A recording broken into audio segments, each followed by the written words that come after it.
greatest heroes, created from the cosmic legends of the universe. Their mission, to fight injustice, to right that which is wrong, and to serve all mankind.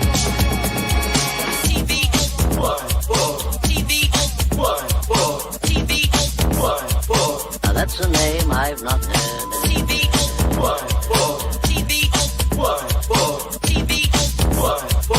Laugh it up, fuzzball. In this, you shall know that the Lord is update. Shake and bake and pull it back. In this, you shall know that the Lord is update. In this, you shall know that the Lord is update. Go on and get some, boys. What the heck is the deal? I'm the best there is. In this, you shall know that the Lord is update. What's in the box? Like a spider monkey.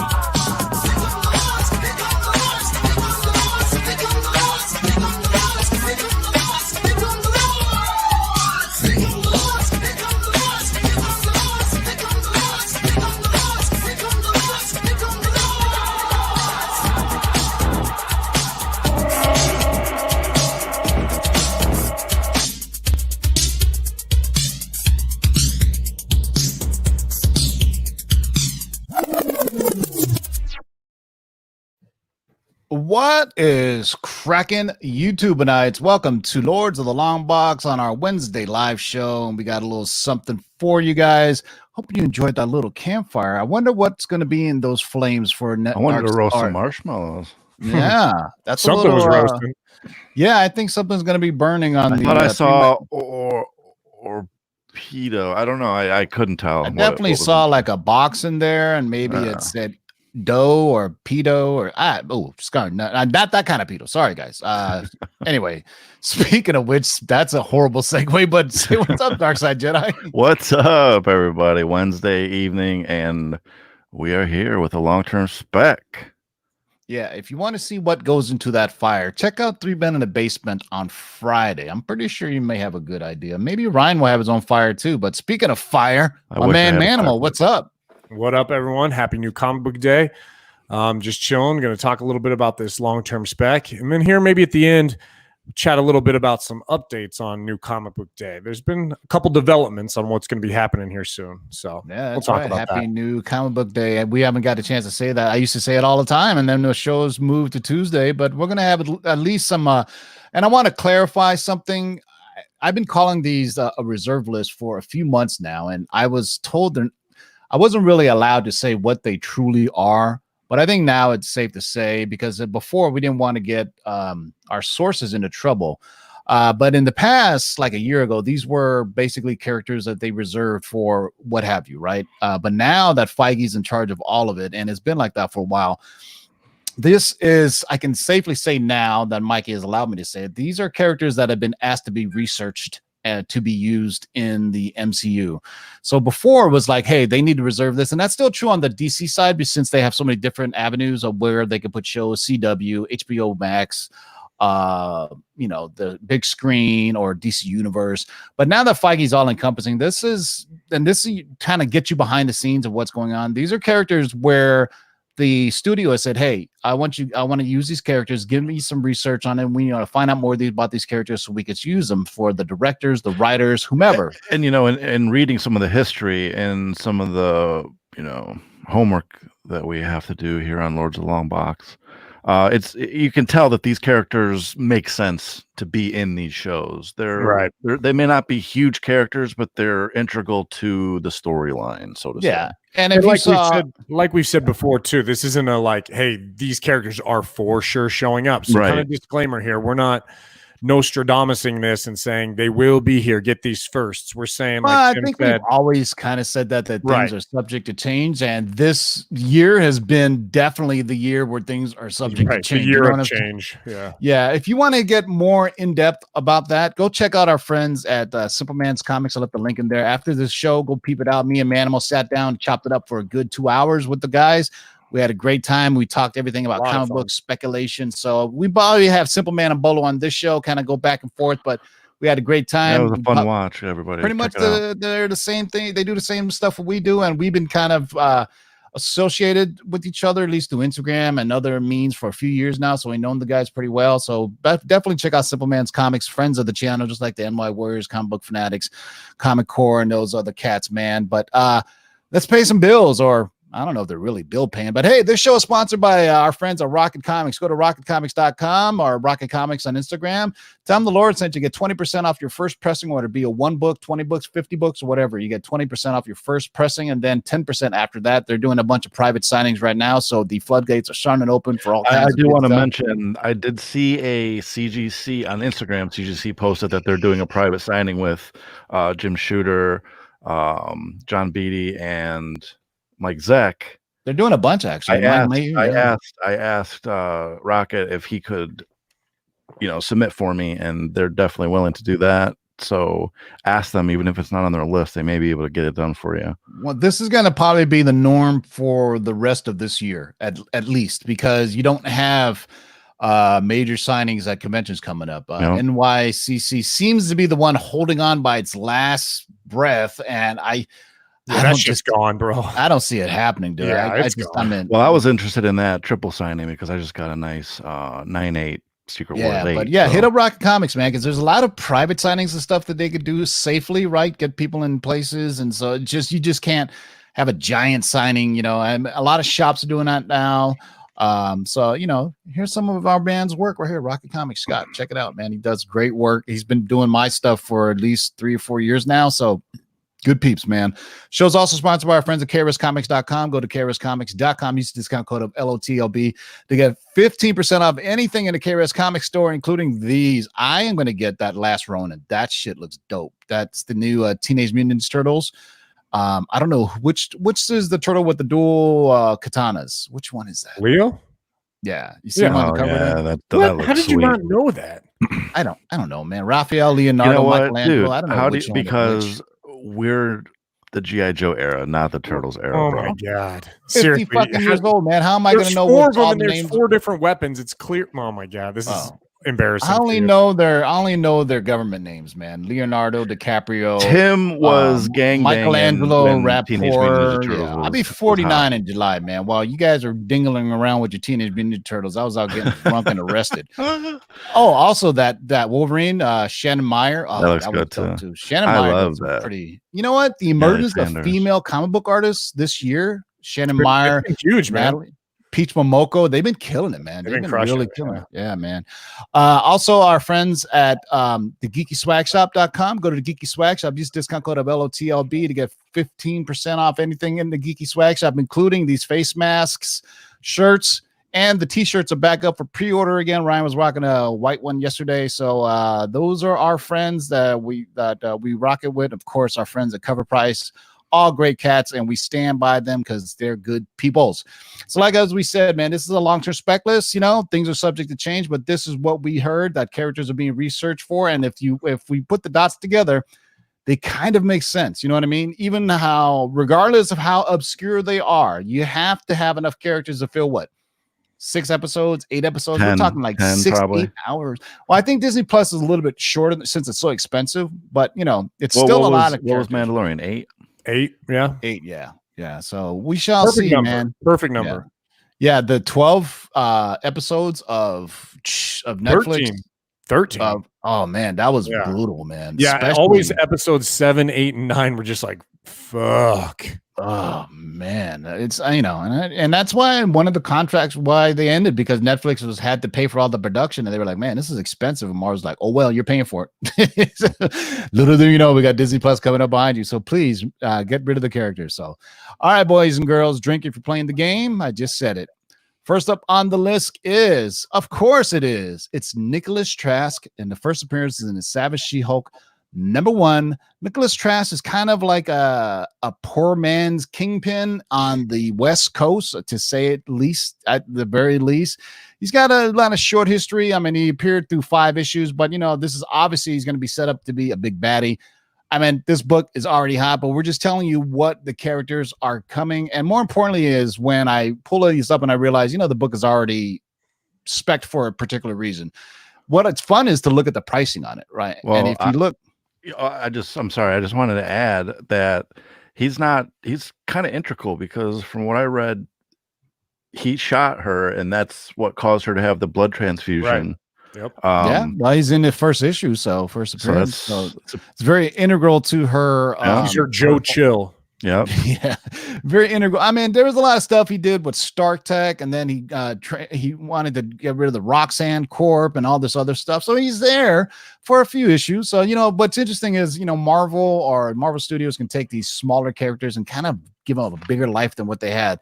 The perfect example would be Iron Fist and the brother and sister, right? They had a large part in that series and not nearly as much in the comic book. So it's kind of interesting on if you get the right actors and maybe do the right thing. And, and if people like it and the feedback is good, but could definitely end up being a big bad. Yeah. But if you look, I mean, that's a pretty good pricing on that. $620 for a 9.8. That's pretty cheap. But, the average is about $362 right now. I think it's died down a little bit. I tell you right now, as soon as the first She-Hulk trailer jumped, oh, man, people are going to go nuts for this. Plus, it's the last really major Stan Lee book that he wrote. Go ahead, man. What'd you say? Oh, I was going to say, a lot of people asking in the comments, no relation to the Trask from the Sentinels and the X-Men. Just no Boulevard Trask. No relation. Not part of that Trask family. Exactly. That's why I'm starting to put pictures up of these characters so you get a better idea of, who and what they look like. This is literally coming out of the comic book where that looks like Hank McCoy before he turned into Beast. Right? I know. And is that alluding to something? Look, he's got the purple jacket already, purple pants on. I don't know. There you go. All right. Next up on the list is right to. Oh, you were putting it up. Sorry. So we got Lucia von Bardas. So this is actually a more modern character. A lot of you remember her during the Secret War miniseries, which is actually a little bit more popular for the first appearance of Quake. But we also got issue number 1 is Lucia von Bardas' first appearance. Some of the cool things about this character is if she shows up first, this might actually be our first interaction with someone from Latveria. So it's a way to kind of prep the field for Doctor Doom in the future without actually putting Doctor Doom. So she basically is kind of like the prime minister of Latveria. She's got cybernetics. She becomes a bad guy, blah, blah, blah.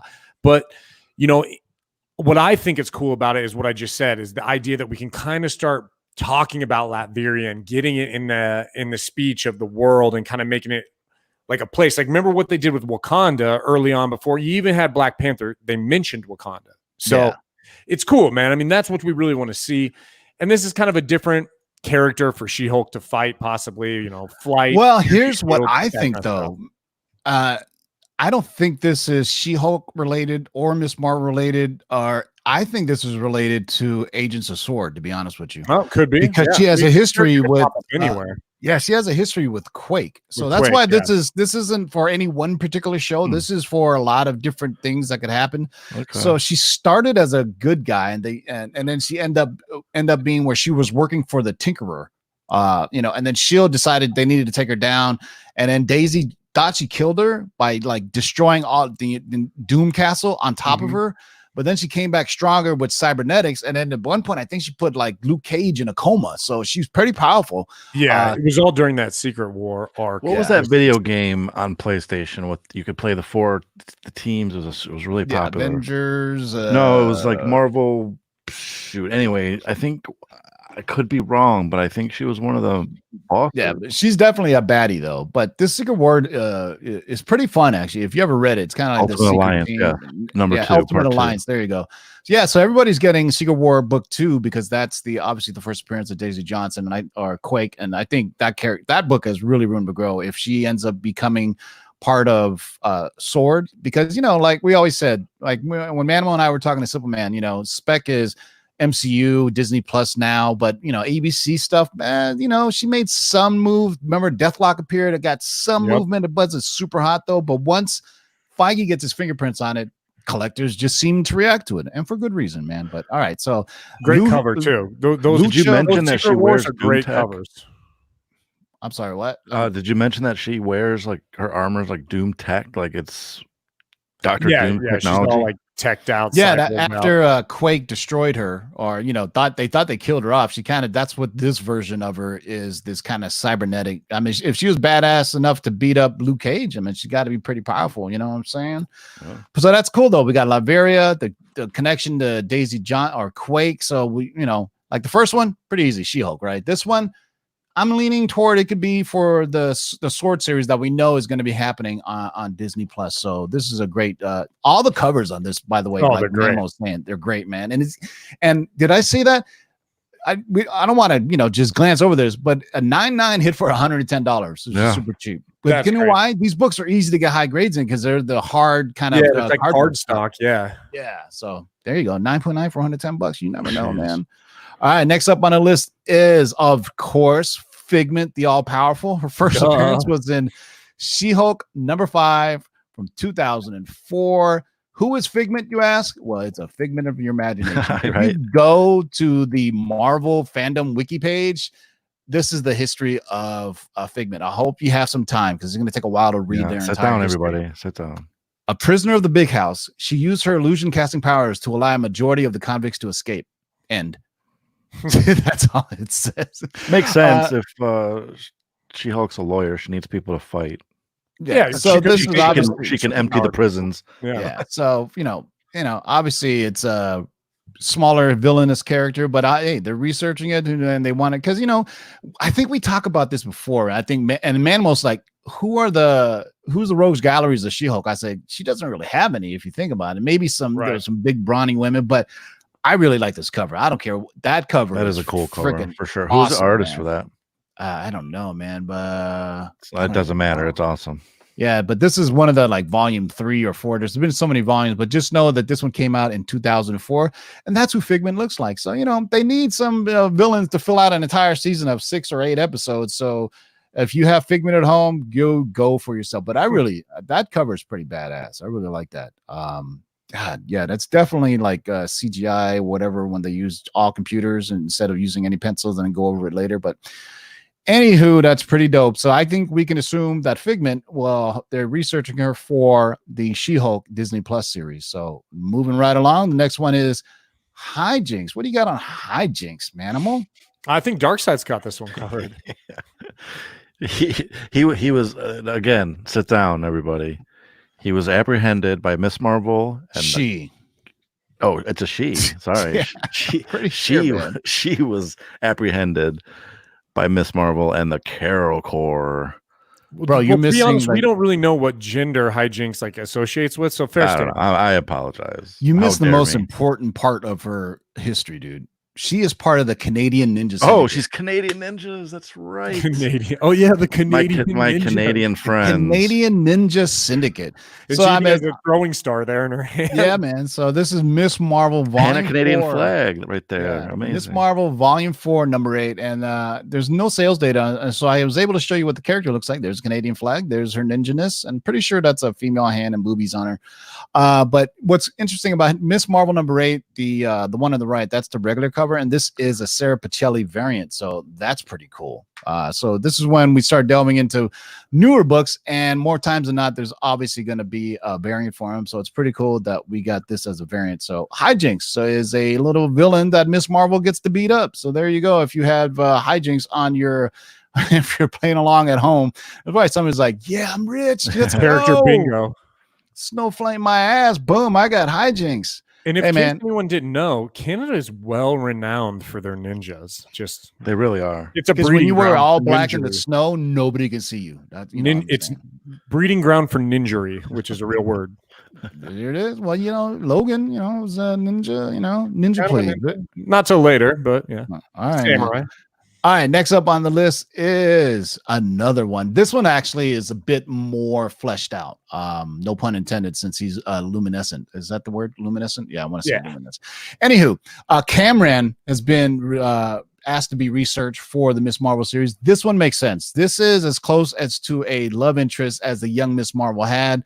They're both kind of teen love, and kids love that stuff for young audiences and stuff. What's interesting is he's what do they call them? New humans. He got exposed to the Terrigen Mist, and it gave him these powers. And then later on, he teams up with Miss Marvel. They kind of have a little romance. So actually, I'm kind of bullish on this character because I think he has the ability to kind of grow on the series, being her main love interest. If they're going to use. Also, doesn't he turn on her and kidnaps her somehow? And maybe, I don't know. I'm not judging him, man. I'm not judging the story. I'm just saying. I'm saying there's more to him than just a love interest. Yeah, because a lot of times she's a new human as well, isn't she? I believe so. Because she was activated later through the Terrigen Mist as well. So they have a good upbringing together. Yeah. So what's interesting about this book is it's not only a first appearance of Cameron, which is kind of a important character early on in her career, but it also has a variant, and that's the Women in Power variant. If you remember the Women in Power variant for Riri Williams, that was the hot variant to get. So the one on the right is the regular cover, the one on the left or the middle or the left there is the variant. So there you go. It's the Mr. Luminescent himself. I like how I picked that picture. This is me, because nobody would ever recognize him. Like, is that Iceman? Who is that? Who is that dude?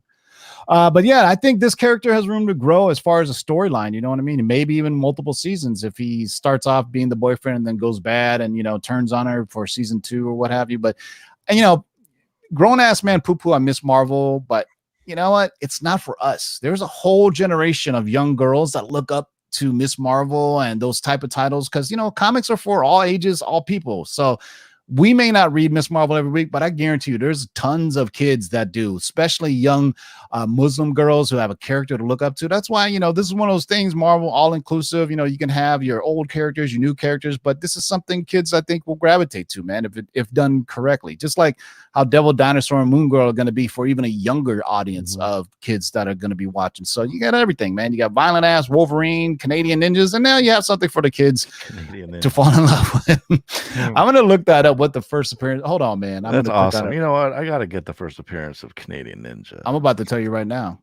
The Canadian Ninja Syndicate's first appearance is Miss Marvel Volume 4, number 5. I'm getting it. All right. So there you go. Is that the first appearance of Jinx as well? Actually, no. So the first appearance of Jinx, or Hijinks, excuse me, is 8 issues later. So the Canadian Ninja Syndicate appears in 3 issues before she makes her first appearance. So there you go, Ryan. All right. Get your man Ken Lashley to sign it for you since he's a big, proud Canadian. You know what I'm saying? Yes, sir. All right. Next up, trust me, kids, it's going to get better. It's going to get better. Oh, With yeah. some books you're going to recognize, and I think this next one you will recognize. This is probably the best long-term spec we got on this list in terms of awesomeness and honestly, like versatility across all the shows. So we got the Starjammers. So, everyone thinks of the Starjammers, you think of the X-Men, but you could see the Starjammers anywhere. Probably where we might see them first is Sword show, but could you potentially see them in Guardians of the Galaxy? Hell yeah. They're everywhere, man. I mean, we've got the father of Cyclops here. We got Corsair. You've got Raza Longknife, Hebzibah, Chode, Kree. I mean, Chode. You just wanted to say Chode, bro. You're Chode, bro. But I mean, this is a great team that's been around forever. Honestly, if you see them, what's not very far behind? The Shi'ar, which we all want to see. And what's not far behind the Shi'ar? The Brood. I mean, we have to take these steps in these directions, like we were talking about with Lucia von Bardas, that will lead us to Latveria, which will lead us to Doctor Doom. And that's what Marvel has shown us time and time again, that they're great at doing. You don't just get dumped on, boom, here's Wakanda and the Black Panther and everything all at once. No, they get you ready for it and they set it up. So you start seeing Corsair, man, the X-Men ain't far behind either. There's a lot of great things here. Maybe Havoc will appear. He was a one-time leader of the Starjammers too. Yes, also, this is the first appearance of Leandra. So it's kind of, there you go, double spec. But that's why when I saw that name and then I saw this, I go, oh, this has got to be for the Sword show. And remember, on previous versions, we said the first appearance of the Brood is coming, and that was for the Sword LTS that we had. So that way, once people think, oh, you get this list, and people think, no, man, I get a list of just names, and then we have to sit there and cobble together and figure out what show it's going to be. And sometimes we get it right, sometimes we get it wrong. But I think I'm pretty confident that this is going to be part of Sword, since we already had some other spec, Abigail Brand and some other characters. And with the other ones, with Barda meeting up with Quake, it's like that game. Remember the thing with Kevin Bacon? And how you had 7 degrees of Kevin Bacon.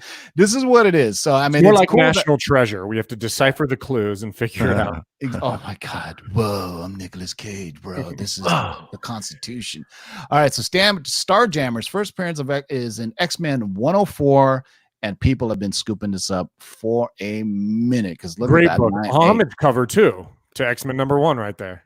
That's right, and so there's a ton of appearances in there. I mean, the Claremont run from Giant Size up to 142, 140 is just chock full of great stories, new characters, new Hellfire Club, Dark Phoenix. I mean, it just goes on and on. All the characters. I mean, if you think about Kitty Pryde, which, by the way, Kitty Pryde, I fall in love with Kitty Pryde again after reading Marauders. I love the character in Marauders. I think she's badass. She wants to be a pirate.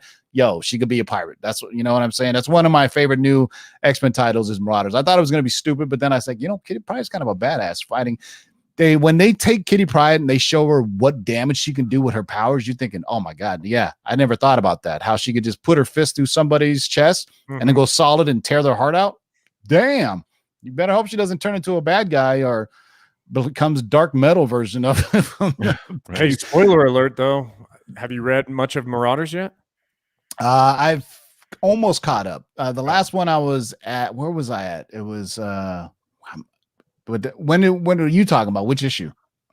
Well, like I don't know. I'm not going to tell you, but all right, don't, because I still need to catch up. I think I'm maybe 2 issues behind. Or it's pretty early on, but I forgot what I was reading up to. I'm trying to finish 10 or 12 issues out right now.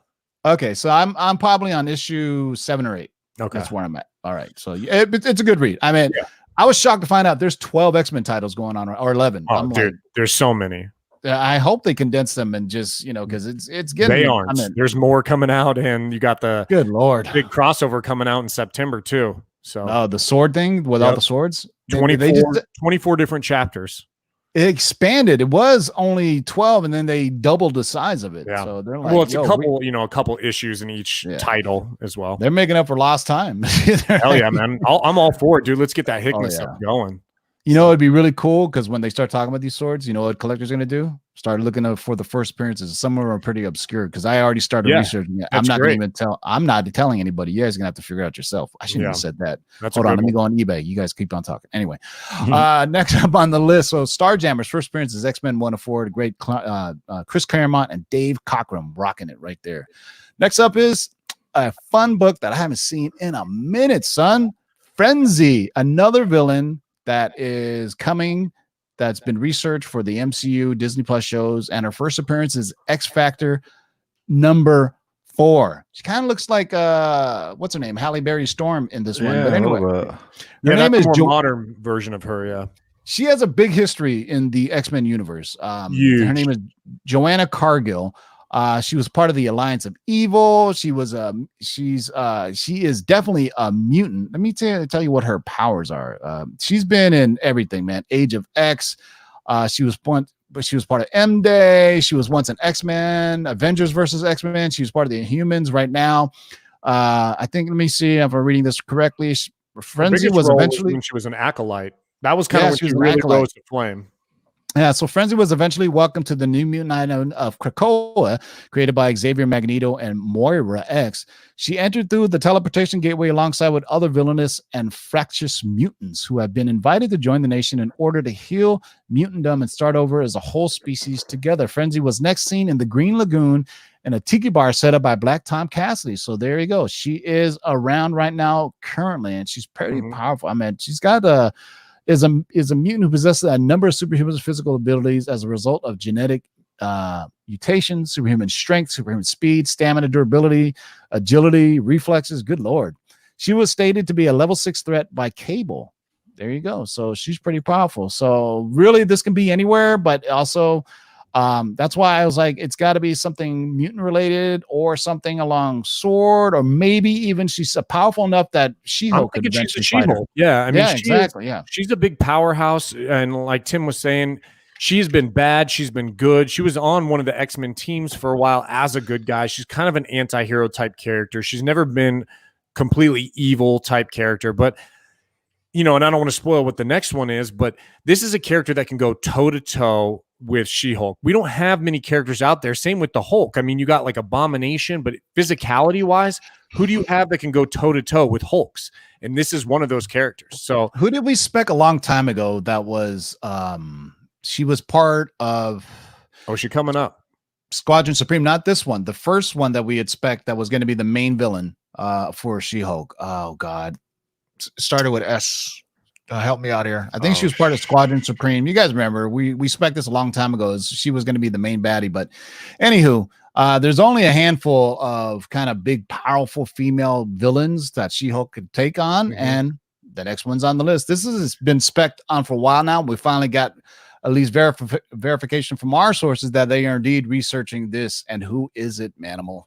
This is what it's going to be Titania. A lot of people have been asking in the chats as well. Titania looks like she could be She-Hulk's biggest villain. I mean, we've got a character who's very grounded, also kind of been around for a very long time. She has relationships with big-time characters like the Absorbing Man. That was her husband. She's part of the Frightful Four, Masters of Evil. I mean, this is a character that has a lot of longevity and a lot of connections all across the board as well. I mean, you could even see this person as a good guy, bad guy. There's been times where Titania was on the side of good as well. So there's legs to this character for sure. I don't think this would be a character you would see as a one out and then gone. I think this is a character who potentially could be an initial villain, then a friend to She-Hulk, and who knows what happens down the line. Been around forever, and a great first appearance in one of the best little mini series, limited series, if you will, out there, which this book people are not getting because there's other books in this run that people are getting. So yeah, I'm trying to think. It was Otto got the book. The character I was thinking about, it's her first appearance is in a Fantastic Four book. Help me out here. It was in the Bronze Age. Man, we have so many damn shows. I can't even help me out, live chat. Who is the female? I can see her now. She has a headband. She wears Thundra. Thank you, Orgo. Thundra was the first one that we expect to be a villain for the She-Hulk series. So Thundra would be a great one. I think Thundra is one. I mean, Thundra is more well known than Titania. Put it that way. So I would think Thundra is going to be the big baddie. But like all these characters we've shown whose first appearances are She-Hulk related, they kind of are she's going to be fighting multiple villains, and it's, some of these shows that kind of end up being like police procedurals where it's like the villain of the week and they continue to go through. But is she going to walk away with piano playing music at the end of each episode? Which I doubt it. Oh, I guess you're referring to that's way too boring now. We're beyond that. I mean, come on. Plus, I don't even know how. I don't even know how they're gonna, if he would even appear in there. You know what I mean? I mean, maybe a little bit. They don't want to take her thunder away, pun intended. But either way, this book got hot a while ago when people started thinking Titania was going to be. Well, it'll probably get hot again. So, super Marvel Superhero Secret Wars, the longest title ever. Issue number 3 is the first appearance of Titania, and it hasn't really moved that much. In Great the past, cover. Oh yeah, I mean, in the past it did. I mean, you look at 9/8 are only like average $76. So if Titania does appear, this book is going to shoot up because people have been buying up every other issue of this book. Number 1, and then what's number? You got the first black suit, which is number 8, and then there's the Doom cover, which is another one that everybody gets. And so basically, the interesting history on Titania, she was just a regular person. She got swooped up by the Beyonder, dumped on the battle world. She got chased away. Doom found her, gave her powers because he needed to build a team of supervillains to fight the superheroes. So Doom gave her these powers, and then she kind of just became a bad guy. And next thing you know, her name is Titania because Thundra was already taken. But it's pretty much the same character, man. But Thundra, Titania, all these characters, just think about big, powerful females. I miss Thundar the Barbarian. Thank you for checking in, Ryan. I appreciate that you're being here. Really kind of didn't mesh at all, but thank you. Thundra. I mean, it kind of meshed. You're whatever. Ookla, Aerial, Ride. You're too strict. You don't enjoy banter and because you're gonna confuse people. People are gonna be like, "Hey, man, Ryan, Darkside Jedi said Thundar is gonna be." Don't ever listen to what Darkside Jedi said. I spent $400 on some bullshit boxes. I can see Thundar is coming. I have no right to tell anybody what to do. Thundar the Barbarian is coming to the MCU, and he's going to wield a lightsaber and cross over from Marvel to Star Wars. Someone just tuned in just as you said that. Oh my God! Yeah. Anyway, so Zach, do you want to talk about the new comic book day stuff and break it down for the folks? So kind of some updates on what's going on. Obviously, everyone knows the split between DC and Diamond, but one of the big things that just got announced recently was these distributors that DC is using is now their comics are. So, okay, for those of you who may not know, comics for LCSs usually arrive on Tuesday. So the stores get their books on Tuesday. They have that day to prep for sales, but they're technically not allowed to make sales until Wednesday. That's been the agreement with Diamond and with Marvel and with all the companies. Now, these new distribution companies that DC is going to be using, they're going to be delivering their books more on Saturdays. So they will get their books way ahead of time, and they're actually allowed to sell currently as well. Right now, DC can sell their books on Tuesdays. So there's been a lot of back and forth and honestly some real petty ass shit coming from Marvel. So if you haven't heard, Marvel will soon, I can't remember what month, but is going to be releasing variant covers for a lot of titles. So for example, Amazing Spider-Man will have a variant title, and on the front, it will say new comics every Wednesday, and it will just say Spider-Man. It will have nothing else on the cover. So they're really being kind of petty competition and trying to tell you that new comics are always Wednesdays. Okay. But what you're hearing and what I've heard from my LCS is he's like, this is kind of bullshit. He's like, because they want me to sell my DC books on Tuesday and my Marvel books on Wednesday. He's like, but you think I'm really going to sit there and ask my customers to come Tuesday and Wednesday for the books? He's like, hell no. If I've got my Marvel on Tuesday, they're getting sold on Tuesday as well, man. So, you know, or hold them both for Wednesday, because I mean, put it this way: there are people for decades who have built their schedule around Wednesday to where they take a day off or take a long lunch and they go in. And now you're telling people, hey, you got to do that for Tuesday and Wednesday. And also, you may think as a collector, this is fine and dandy. You get your books on Tuesday, Wednesday. Well, you think about if you ever been to a comic shop the day they have to prep all the new titles that come in.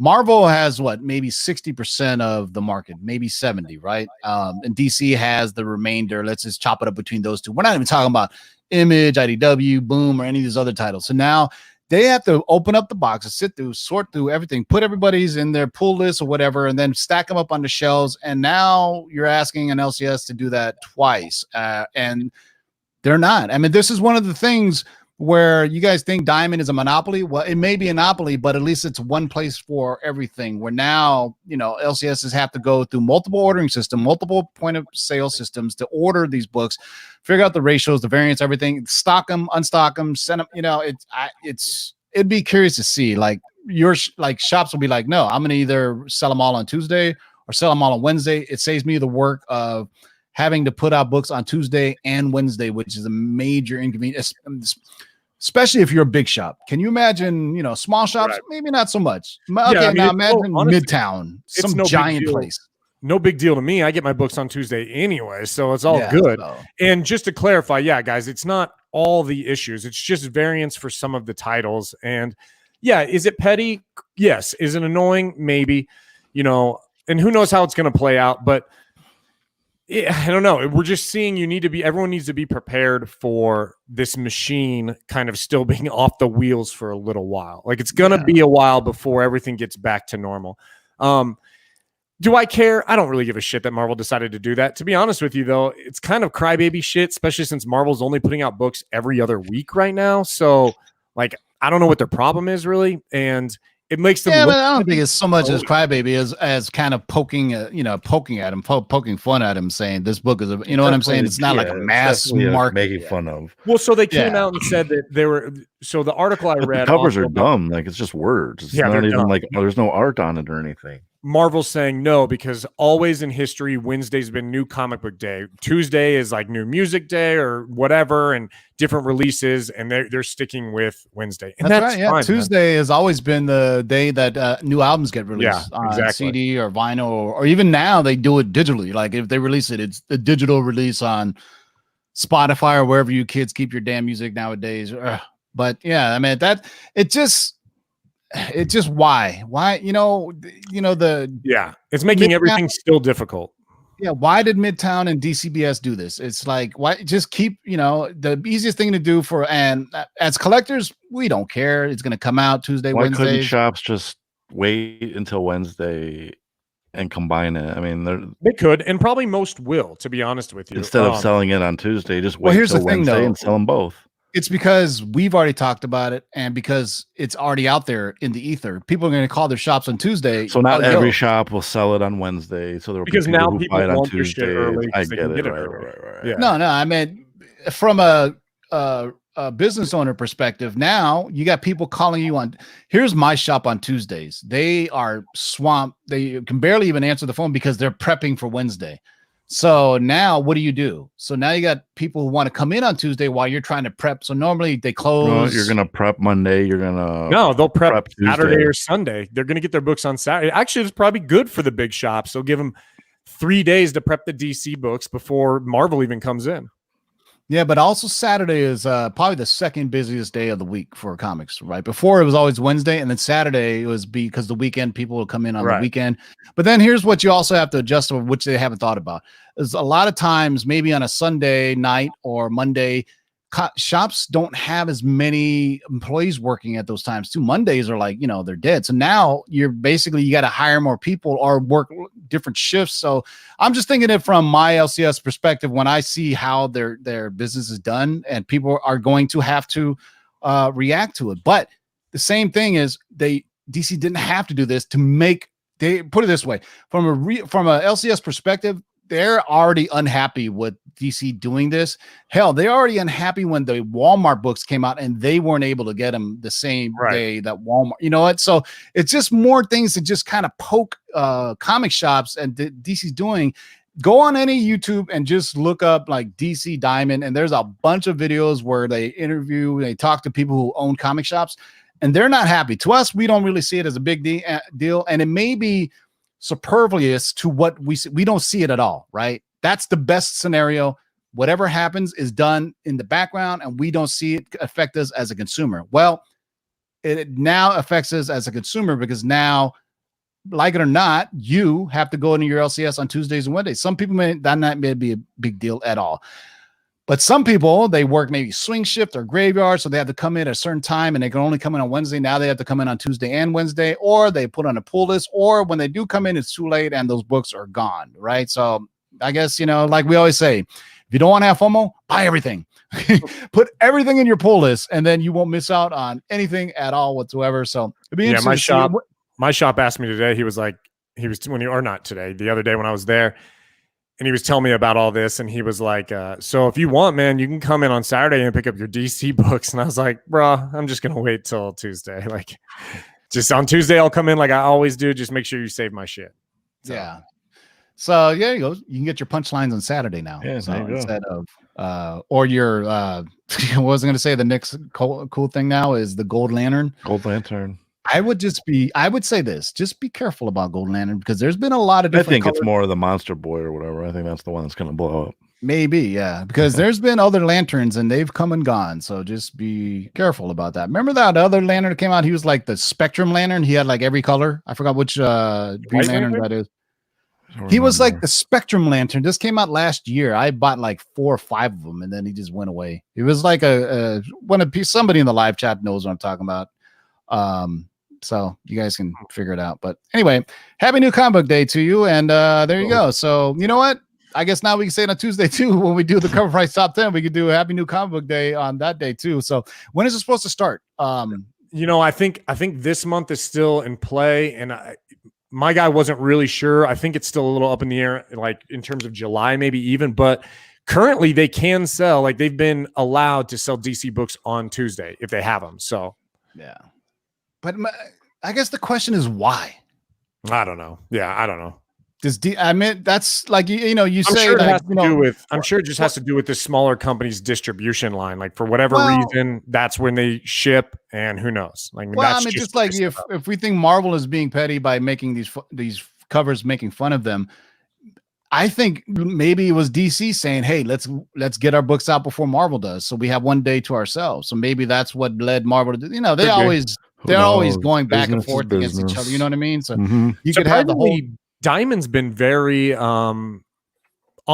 I don't know, maybe not the word, very adult. They've been like working with everyone, and they haven't like really come out and said, like, this is dumb. Everything I've read, Diamond's actually been very upstanding to the whole situation. Jeppy had came out. What's very adult. Yeah, his name Jeppy, right? Yeah. Well, Mile High Comics hasn't been.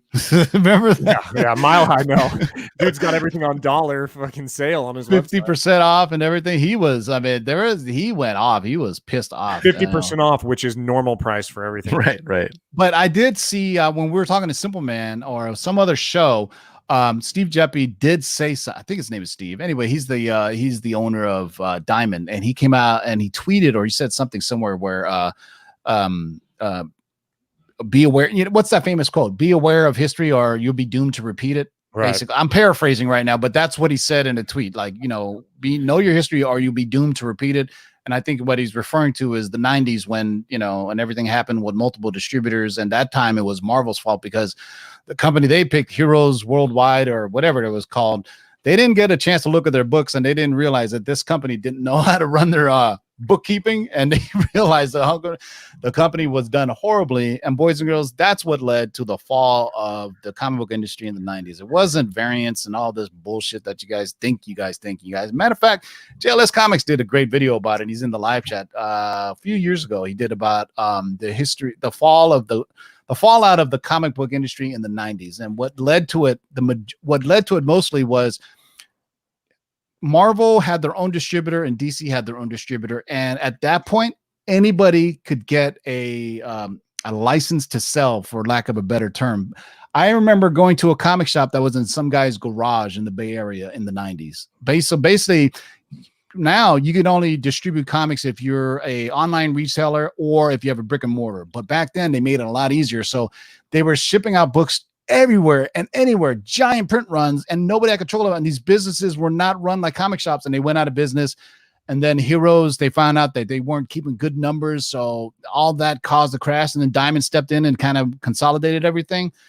Hate them or like them for whatever they did, at least they were consistent over the decades. There's been some bumps here and there, but to split them and fracture them right at a time where everybody's on shutdown, not only magnified the importance of it, but also it was like kind of a dick move because a lot of shops were closed and they weren't able to sell comics anyway. When DC started selling comics, when most comic shops are closed, and they have kind of forced shops to like, oh, you can do curbside pickup, or let me sell toilet paper so I'm considered an essential business and I can sell comics as well. So we'll see, man. Yeah, the timing is definitely the biggest problem. I agree in the chat with Universe X, like obviously this is assuming it all plays out well, but competition is a good thing. And if it all works out, we might see in the long run, a couple of years from now, we might be like, you know what? That actually was the best thing that happened. But it has to stick. Their distribution has to be good. And like Tim said, it's hard to see that because we've been so spoiled somewhat with Diamond. And I agree with a lot of people in the chat also that Diamond shipping blows. Like constantly their books are fucked up. So who knows? I mean, if this other company just ups their shipping and the protection, right away I'm going to be happier in terms of that. But, we'll see. We just got to give it time, and hopefully it's not like what happened in the 90s. But, competition is always good, man. Make these dudes work for their meal. So as soon as I heard this, though, the one question that I immediately asked was, does DCBS or Midtown even ever shipped anything of this magnitude? Well, Adidas is saying they have bomb-proof shipping, A+ company. So I've never experienced them either. But no. I understand that, and they're shipping, whatever. Let's say they ship 500 books a month, right? Yeah.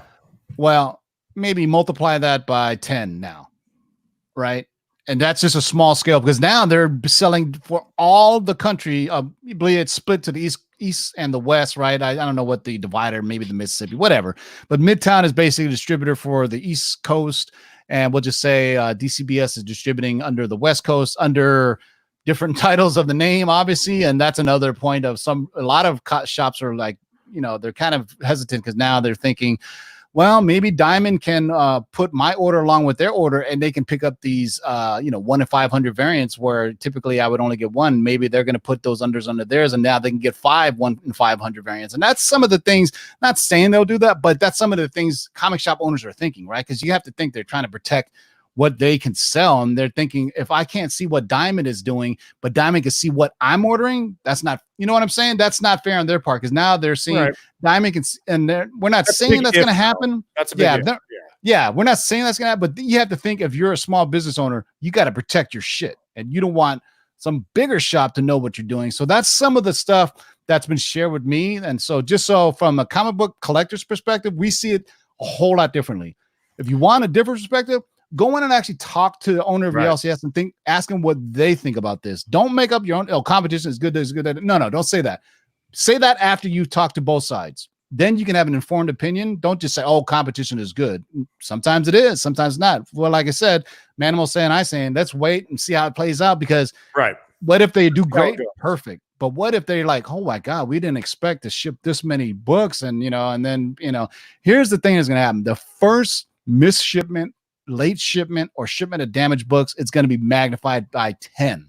It's going to give people who are already negative about it some ammo to use, especially these. If you see some of these LCS owners, they've been very vocal about it. I'm not even just Midtown, or excuse me, Mile High, but of other guys, they're just waiting for them to fuck up. And I hope they don't fuck up, because it's going to become a mess. It's going to just blow up. Bleeding Cool is going to do articles about it, but either way, so I can say happy new comic book day to you now on 2 different days of the week, maybe 3 different days of the week with Saturday. By the way, don't listen to what Manimal says, because you're not cool like that and you won't be able to get your books on Saturday. Just saying. Although I don't know, you can talk to your LCS. How do you? Maybe they are cool like that. Maybe they do. Maybe they are. Yeah. You could. Yo, Manimal from Lords and Lomba said I can get my comics on Saturday. Yeah, tell him I told you. Tell him I sent you.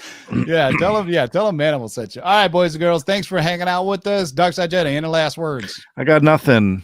I'm just still reeling from last night. So take it away. You can sign up for the what's that other box called? Heroes box or some shit. Manimal, you down? You're gonna want to sign up for that box? We'll do it once a month. We'll unbox them. Wait, the same box? Yeah, the Heroes. No, not Torpedo. The box Heroes. I don't know. Maybe, man. I'm not crazy about these. Like, I like doing the mystery boxes if there's something, and not to get like open up a whole nother bag of worms here, but the one we did with Torpedo, I liked because shit, man, there was a chance to win a Batman 1. Okay, and there were Marvel books in there. Yeah. So, if there's something great, yes, but I don't know. I'm not typically a mystery box kind of guy. But to win a detective channel, so maybe.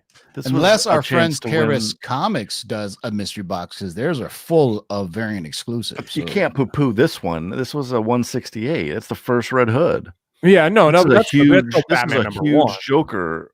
This is the if you can't afford a Batman 1. Right. No, who can? Yeah. If you can't afford a $35,000 book. Yeah. Yeah, but at least give me value for if I don't win the grand prize. See, the problem is they put their own value on it. I could go back. I could go back and use, CovrPrice or eBay and look at what those books sell for, and I guarantee you it's not $7 on a static number 4. Right. Yeah, at least like some first issues. You know what I mean? Yeah. I think the next box I'd get, the ones I've seen and I haven't, can they sell out fast? Is the IG Comic Store has a pretty good value, and I'm telling you, man, they have exclusive variants too, right? Yeah. Yeah, and those books are always 9.8s, man. But those things sell out really fast. They don't do a ton of them. So if I were to do one, that would probably be the next mystery box. Well, according to everything I've seen with this Heroes box one, is everybody says they're in great grades. They're in Mylar, and they typically Justin or Otto pulled one. You put a Demon number 1, which pays for itself. $30, and it's only $30. So it's almost like, it's a trip to the comic store for me once a month, and I don't have to leave my house, and it's $30. So Justin pulled that Swamp Thing with Batman. That's a $30 book. Yeah. Plus everything else he got. Yeah. Yeah. Even the one Otto had was, was Otto the one that pulled the Demon number 1? I think it was Otto. It wasn't a number 1. It was like a number 4. Yeah. But it's still a Demon. No. Otto pulled a Demon number 1. No, that wasn't a number 1. Yeah. Somebody did. Yeah. Because everyone I seen, I was like, but you know what? But if you subscribe, you also get an exclusive every month. So, I mean, you're going to spend, I spend more money on coffee a month, than $30. If you think about it, that's $1. $30 ain't much. Yeah. So, if you're going to spend 100, sorry, Ryan, you could have bought 3 of those hero boxes. I could have. Or in your case, you could have bought 12 of them. I don't even know how much. Yeah. Don't worry, man. Karma will come back around and you'll get some. I'm good. We had fun. I enjoyed it. Yeah. As long as you have fun, man. I mean, that stuff is fun. it just can be disappointing to It you was need to realize that going disappointing into for it. sure. They had a, But just you know what? stay out of It's Vegas, still Brian. not You the have biggest. a gambling problem. It's still not the biggest comic book disappointment that I've had. So Yeah. we're fine. We're fine. Wow, that is pretty brutal, actually. Now that I think about it, yeah, you fucking suck. You got bad I luck. do suck. Yes, I do. I do You should do a whole video of just talking about your losses. I remember I there was should. the Justice League that was stolen. You had to give it back. No. It was the Action 250. What's the 252 or not 252? What's the Brainiac book? 242. Yeah. It was an Action 242. I posted on eBay. I get a phone call from a cop in Indiana. The owner called and said this book is stolen. I'm like, shit. Dang. So I was gonna sell it for like $4,000. The owner gave me $2,500 for it. Yeah, you got bad luck. Even when you did win, JLA1 was 4-corner or 3-corner trimmed. JLA1 I bought for $2,500. I sold it for $600. Was it a PGX book? No, I bought it raw. Oh, you I bought just it didn't raw know. and I it was just didn't there. know that it had been trimmed. I don't know. I didn't Yeah, know that's what the to thing look- about it was an boys and early girls buy in my buying day. keys that are raw is the touch up of the cover or trimming of the. At least if you get a CGC key, It was you, 3 sides trimmed, so there's nothing I could do. I got good hey, luck, man. I'm gonna be honest with you. I got good luck. Maybe I should buy more mystery boxes, but Yeah, no, rub it in on Ryan. You should do that. Buy 4 of them. dude, Be like- I've won the first box he pulls up and oh look, a Polaroid. Hey, I mean, at that, look, Ryan. I did get to be fair, I did get that Chromium 300. Oh That's yeah, right. I was. You know. We were there. That was Yeah. us. Yeah. Yeah. So And look, me that was and probably my Manimal good are luck. good luck for you, but Yes. you by yourself Yes. are bad. So All so right. next time buy So me the next time, book. Ryan, order the torpedo boxes and have them send it to my house and I'll Yeah. unbox it for you. Perfect. See how that works? All right. Any last words, Manimal? Nah, man, fun. Everyone, take it easy. Be safe out there. All right. Thanks everybody for joining us. Thank you all hanging out for the live chat. There's about 121 of you still with us. We here talk about Ryan's just sad life, but you know, he's a winner in life. Look at that statue. Listen, Beautiful I'm gonna t-shirt. I wake up every day and I smile and I say, today is gonna be the day. Well, I thought you were going to say, I wake up every morning and I piss excellence, which would have been dope Well, if you would have just said that. I piss, but It hurts. All right. Hey, guys, make sure you guys check out 3 Men in the Basement on Friday. They're going to do an auction. And tomorrow, I am going to do another Letters from the Long Box where we answer your viewer mailbag questions. I already got it from my friend Mikey Sutton today. The video will go up tomorrow, probably about 3 p.m. Peep it out. And then if you have any questions that you want to know about the MCU, the DCEU, and all that good stuff, leave a comment after the video post. About 15 minutes long. It'll be pre-recorded. It's a good time, man, where I read your reader mailbag questions, kind of like the back of a comic book where you kind of ask questions to the editor. So Yo, thanks for video hanging is out. up right now of that campfire. So check that out on 3 Men. Yeah, go check out Justin burning all of his torpedo books. If Ryan did it, he would cause a forest fire because he bought so many of them. So I don't know. I would. I'm not gonna do it. I'm gonna be well. I don't have We'll a see. fireplace, so I can't. There's nothing I can do. Ryan's gonna burn down the neighborhood. People Yeah, think I he's can't do looting and that. rioting. I You can't do do that. in Trust me, Detroit, if I had a fire bin or something, it would definitely get burned. You know he doesn't know what fireplaces are because he called it a fire bin. So please, Ryan, stay away from flames. We don't want you to use a fire bin for anything. Till next time, boys and girls, I will see you tomorrow when we post the mailbag questions. Go check out 3 Men in the Basement on Friday for an auction. And then till next time, boys and girls, keep digging into them long boxes. Peace out.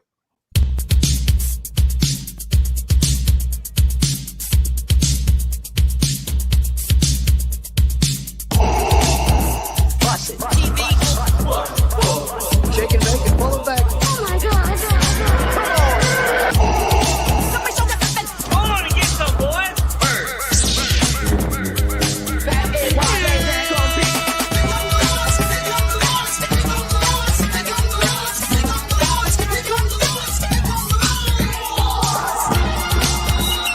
In the great hall of the Justice League, there are assembled the world's 3 greatest heroes, created from the cosmic legends of the universe. Their mission, to fight injustice, to right that which is wrong, and to serve all mankind.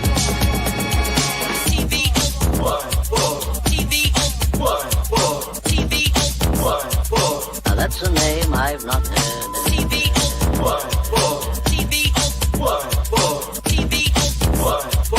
Laugh it up. shall know that the Lord is Shake and bake and pull it back. in this. You shall know that the Lord is